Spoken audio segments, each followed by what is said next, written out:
I define rich as the following: passive income that's greater than your burn. So I have a close friend who runs the M&A group of a large bulge bracket investment bank. He makes $3 million in a bad year, $14 million in a great year. Because it's all current income and he lives in Connecticut, he pays about 52% tax. But that's still a lot of money. But between his ex-wife, his alimony, his child support, his home in the Hamptons, his master of the universe lifestyle that he thinks he needs and wants to signal to his friends, I know firsthand he doesn't save a lot of money.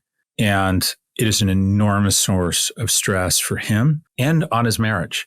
He's what I call poor, or the working poor. Despite how much money he's making, he's hugely stressed out.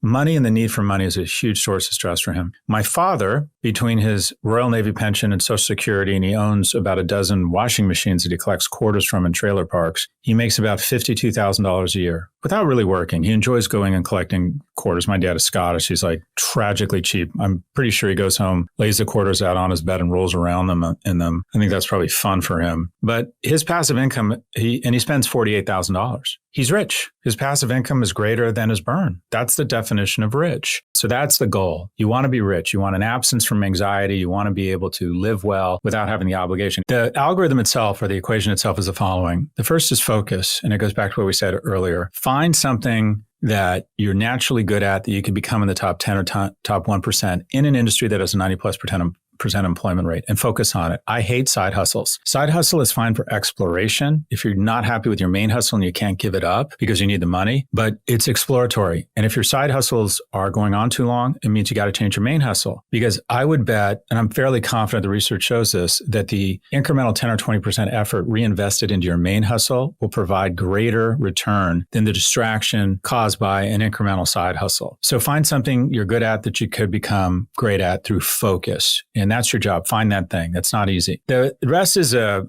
product of the following. And this is probably the wrong word, but I like the word. I said stoicism. Recognize there's something's out of your control. My company went Chapter 11 in 2008 after Wells Fargo analysts pulled our credit line because they did some equation showing that the market presciently was going into a credit crisis. I can't control that. I can't control that I got, in some ways, a lot of my wealth since 2008 isn't my fault. The market's ripped up. But I can't control my spending. I can recognize that no one's thinking about my shit as much as I'm thinking about my shit. And I don't probably need a BMW at a young age. First thing I did with my first bonus at Morgan Stanley, I got a $28,000 bonus. I went and bought a $35,000 BMW. And I hung swimming goggles from the rearview mirror, and despite the fact I didn't swim, thinking that would, impress women. And I thought about it. I thought, okay, of course, you're not smart enough to do this, but if I had just bought a Hyundai for $12,000 and invested the other 20 in the markets, I think that money would be worth like 3.1 million now. So recognize there are some things within your control, specifically how much you spend, how much you save. The next thing is time. One of our species' great flaws is that because for the majority of our time on this planet, we haven't lived past 35, we just can't calibrate time. And strategy answers one question: what can I do that's really hard? That's basically leaning into your advantages. When you're young, you have one advantage: you have time. Most young people who are 25 don't really recognize two things. One, they're probably going to be here for another 80 years at this point if they're 25 right now. And this is the hard part, and you have to ignore your brain because your brain isn't wired this way. It's going to go a hell of a lot faster than you think. If I could give you a magic box at 25 and said, if you find $1,000 to put in here in an instant, and it will feel like an instant in 30 years, you're going to have 12, 16, 24,000. What kind of effort would you make to find that $1,000? The power of compound interest is amazing. I'm kind of under this idea of, at some point we're going to move back to the US. And in New York, you signal with your clothes, your home, but you also signal with where you send your kids to school. And I'm a narcissist and a big ego. And I thought, okay, I would want my kids to go to First Presbyterian or Grace Church, or sort of these two Tony schools downtown. The tuition is $62,000. It's probably more than that. In the interview, when we were here 10 years ago, they ask you how philanthropic you are, which is how much money are you going to give us? But college is $62,000. You're the people who don't spend any money or give any money. Now, why do you do that? I bet for 2/3 of the people that send their kids there, it's a sacrifice. Probably a third don't care. It's like they're so rich in New York, they just don't care. But if you're talking about $62,000, you're really talking about $100,000 at least pre-tax. I mean, it's real money. That's real money every year. And if you got 3 kids, $300,000.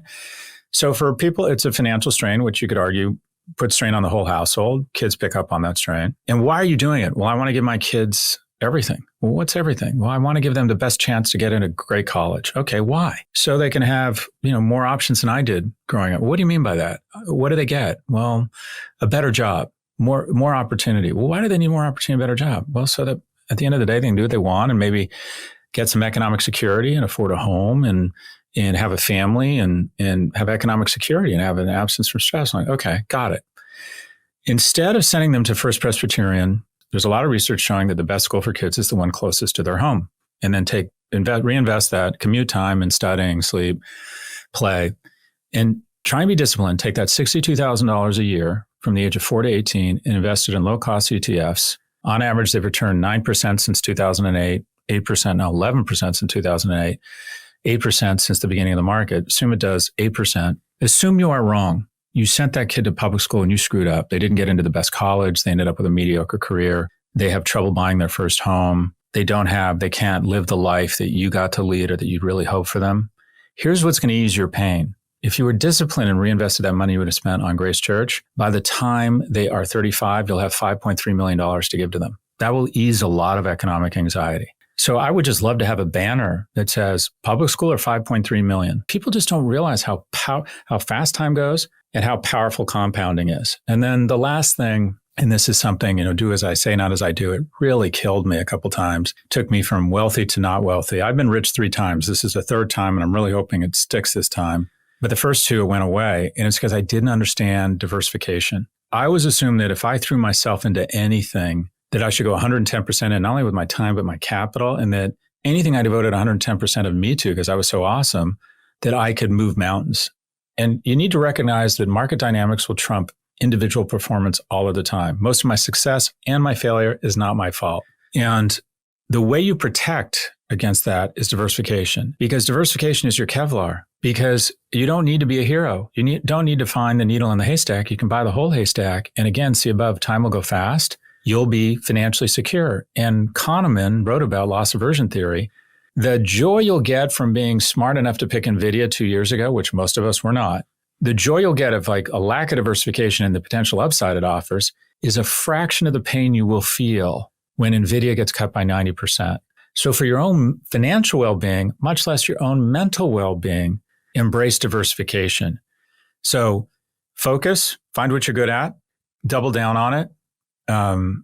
Diversification, stoicism, save more than you or spend less than you make so you can save, and appreciate just how powerful time and compound interest is. And the way I would wrap it up is, I know how to get you rich. That's the good news. The bad news is slowly. And then it's all wrapped in, and I didn't know how to put this into equation, but I call wealth a full person project. And that is, there's a myth that really wealthy people crawled over other people to get there, that they're billionaires lighting their cigars with $100 bills. That's bullshit.